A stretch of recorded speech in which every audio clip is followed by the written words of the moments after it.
everybody. Welcome to Treasure Time.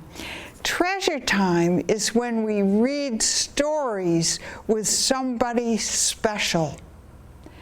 And did you know that you guys are all a treasure too? I'd like you to sing the treasure song with me.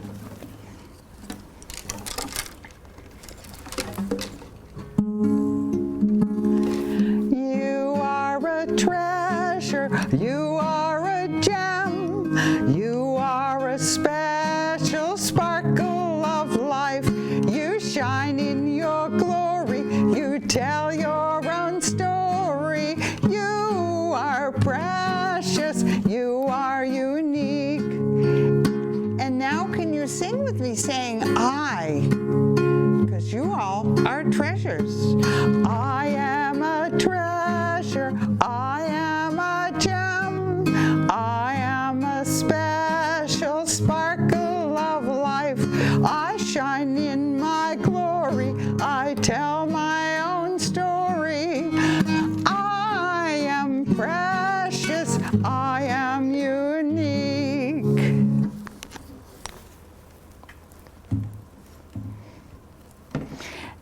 Today, we're going to read some patriotic stories about our country. And behind me, I have the American flag. How many stripes does the American flag have? 13, because in the beginning, when this country was started, there were only 13 colonies, which have now become states. But after the country grew, it became 50 states. So now we have 50 stars on a blue background for every single state in our country. The red, white, and blue. The first story I'm going to read to you is called The Impossible Patriotism Project by Linda Skeers, with pictures by Ard Hoyt. And this is about a boy whose father was away in the service, and he had to do a project. And he felt sad that his father wasn't there to help him. But then he found a wonderful solution to his problem. Caleb slumped in his chair. Mrs. Perkins had just announced the class projects for President's Day. Make something showing patriotism, he mumbled. That was way too hard. For Parents' Night tomorrow, we'll decorate the classroom and have a party to display your work, Mrs. Perkins said. The class cheered. They love celebrations, especially if it meant cupcakes. But not even the thought of a cupcake with extra frosting and sprinkles could cheer up Caleb. Everyone got busy, everyone but Caleb. He didn't know where to start. Patriotism was not something you could draw, like a tree or a spaceship or a crocodile. He was good at drawing crocodiles. Why couldn't they be having a crocodile celebration? Caleb walked around the room to see what everyone was doing. I'm going to make a papier-mâché Liberty Bell, said Hannah. I touched the Liberty Bell once on vacation. I'm pretty sure that's about as patriotic as you can get. Caleb had never seen the Liberty Bell except in pictures, and he wasn't good at papier-mâché. Everything ended up looking like lumpy mashed potatoes. Besides, the Liberty Bell was Hannah's idea. "Hey, Kareem," Caleb asked, "what are you going to make?" Kareem stopped sorting through his crayons. "A map of the United States," he said. "Each state will be a different color when I grow up and become president. I'll have to know where all the states are, even New Mexico and Iowa. I'll hang this map in the White House so I can keep them straight." He started coloring. "You have to be patriotic to be a president. I think it's the law." Caleb still didn't have an idea for his project and wondered why he should bother. His dad couldn't come to Parents' Night anyway. "What are you working on?" Caleb asked Jake. "Writing a poem about America," Jake said. "I don't think anything rhymes with America, though. Maybe I'll write a poem about the states." He started writing. "Wonder what's more patriotic? Crates, gates, or skates?"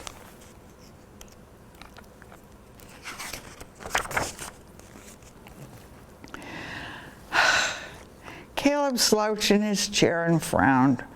Why had Mrs. Perkins picked patriotism for their project? He looked around the room. Everyone was hard at work, except Molly. Caleb leaned over to her. "Can't think of an idea either?" he asked her. "No, I have a great idea.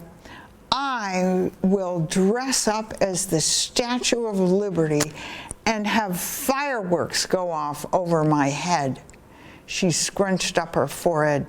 "Maybe I'll hand out sparklers." "Fireworks? Sparklers?" Caleb groaned. Maybe he could tell Mrs. Perkins he would be sick on Parents' Night. He was coming down with a cold or a broken leg.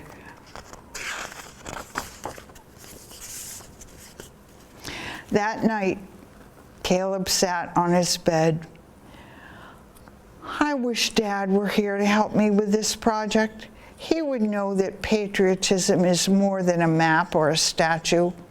He sighed. "But how do I show that?" Suddenly, Caleb smiled. Maybe his dad could help him after all.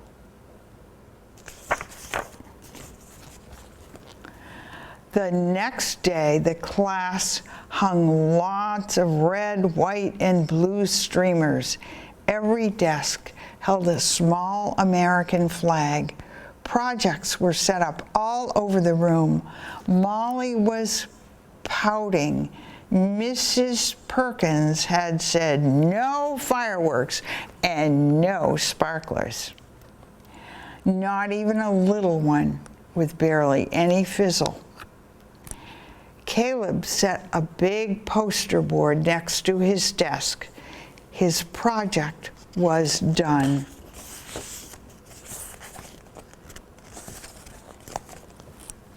That night, the celebration started with a sing-along in the gym and a speech by the principal. Then the students and parents filed down the hall and into the classrooms. Molly had draped herself with a green sheet and was holding a flashlight. "Awesome Statue of Liberty," said Caleb. "Would have been better with fireworks," she grumbled, but then Caleb saw her smile and how she proudly held her flashlight a little higher. Kareem's map was incredible. He'd mixed colors together so all 50 states were different. Georgia was a color Caleb had never seen before. Hannah's papier-mâché Liberty Bell was nice and hardly lumpy.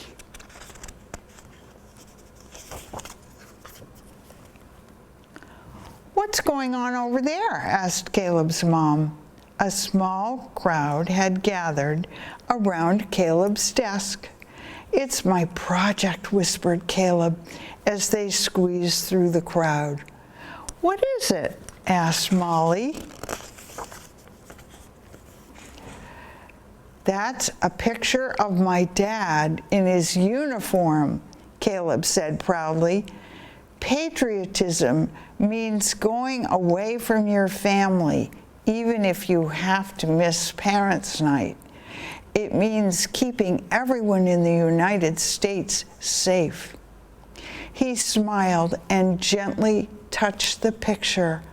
"My dad taught me to love my country. My dad is patriotism."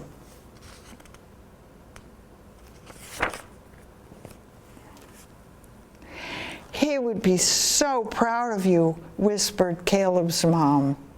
She hugged him right in front of everybody. Kareem unpinned his map from the bulletin board. He took a black crayon and wrote, "Thank you," in the corner. "Can you send this to your dad?" he asked. "Don't you need it for when you're president?" Caleb asked. "I'll make another one," he said, "after I get more crayons."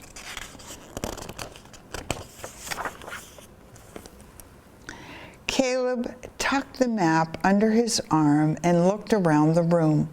His project had turned out fine. He couldn't wait to tell his dad about it.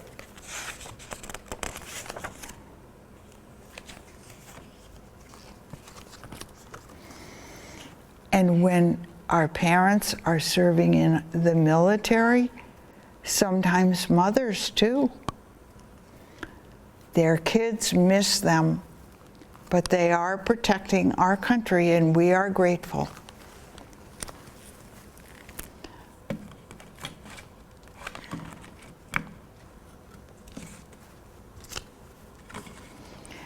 And this book is about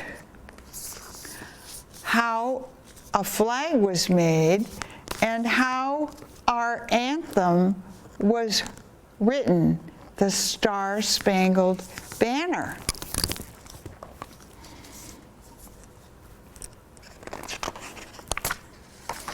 Our flag was still there, the true story of Mary Pickersgill and the Star Spangled Banner by Jessie Hartland. The year was 1813. Only 30 years had passed since America's 13 colonies fought long and hard for independence from Great Britain, and we wanted to be free.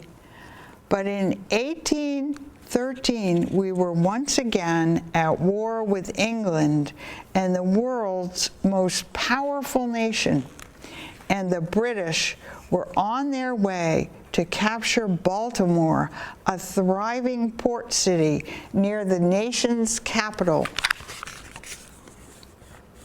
"The British are coming." It was another muggy June day in Baltimore. There stood Major George Armstead, ready to lead American troops to defend Fort McHenry.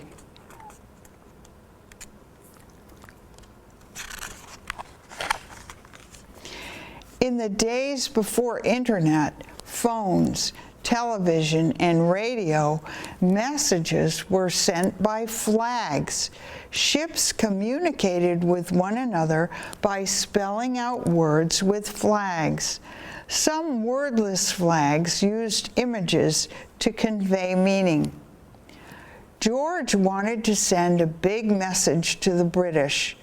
"This land belongs to America." But who could make such a flag? "It is my desire to have a flag so large the British will have no difficulty seeing it from a distance. Lucky for George. Who do you think George is? I think he's George Washington, who used to be the President of the United States. He was the first president. Lucky for George, not far away, lived Mary Peckerskill.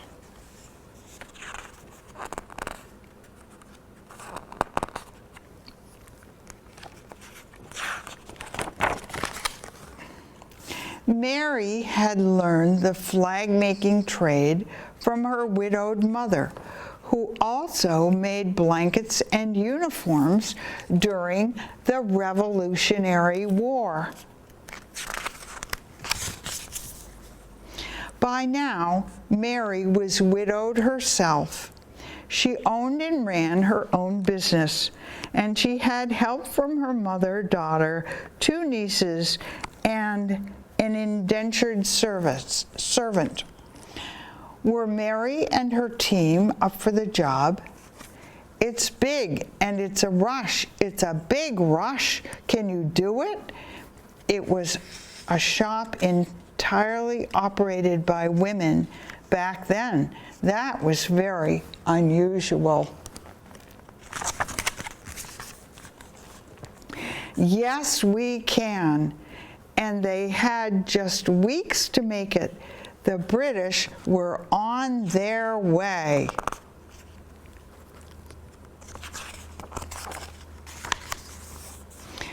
Day and night, night and day, the women worked together. Each tiny stitch was a small step toward a big flag and freedom from British rule. The flag grew and grew. When they ran out of fabric, more was delivered along with other supplies. How's the flag going, Mary? It's too big. And very soon after, the half-finished flag was moved.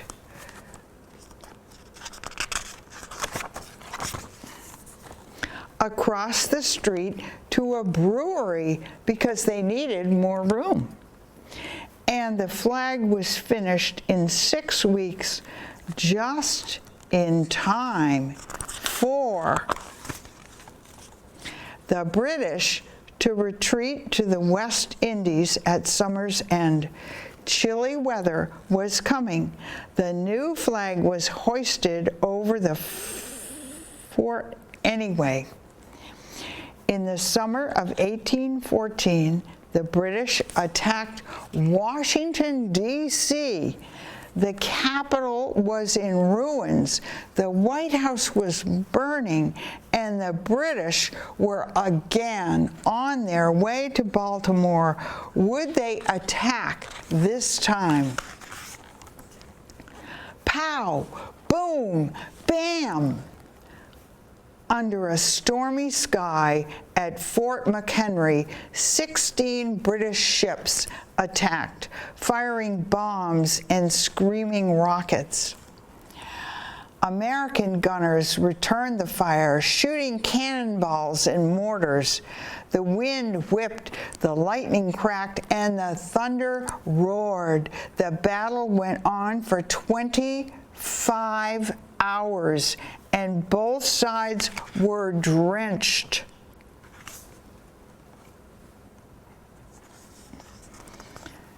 "25 hours, more than a whole day."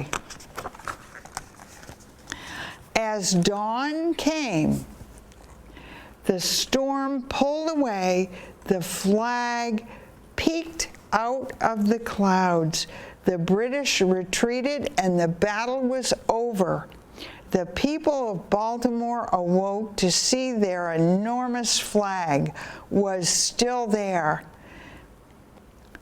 They cheered, Yankee Doodle played, "This land is America, we won, hooray!"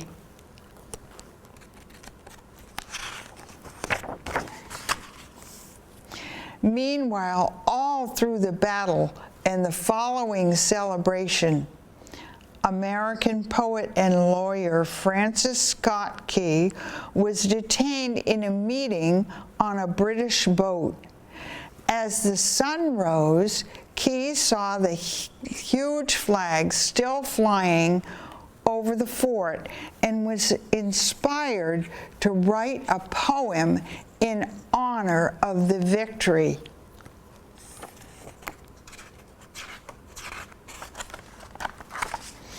The poem was set to a popular tune and became the lyrics to a song. After generation, the song eventually became our national anthem.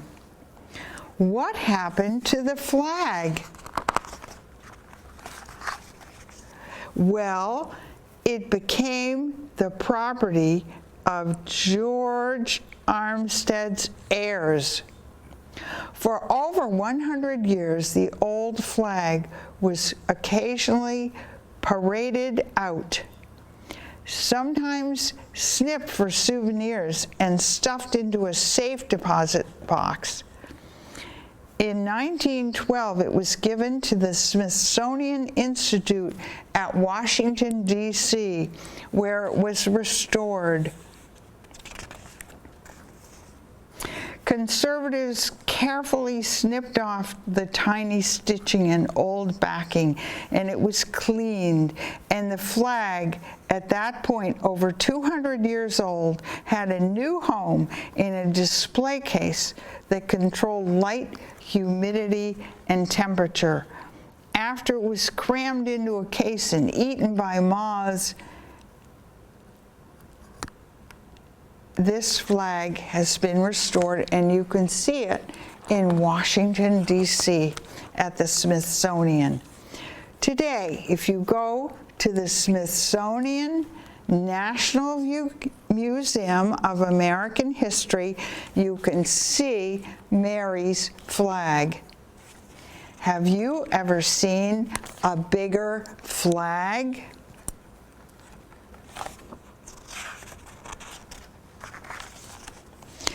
When you sing the Star Spangled Banner, remember Major Armstead and his wish for America to be a free country.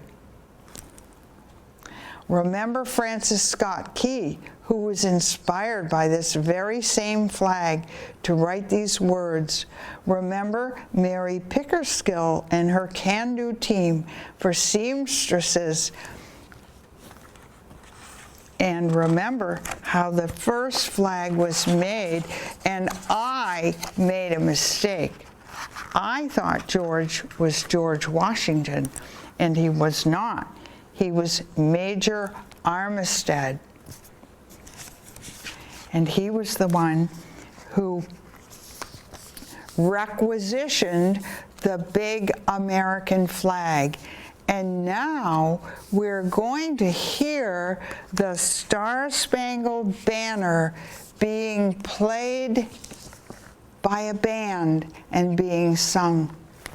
So listen up.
The story of how the Star Spangled Banner came to be our national anthem, and about a wonderful big flag that was made by a lady named Mary Pickersgill.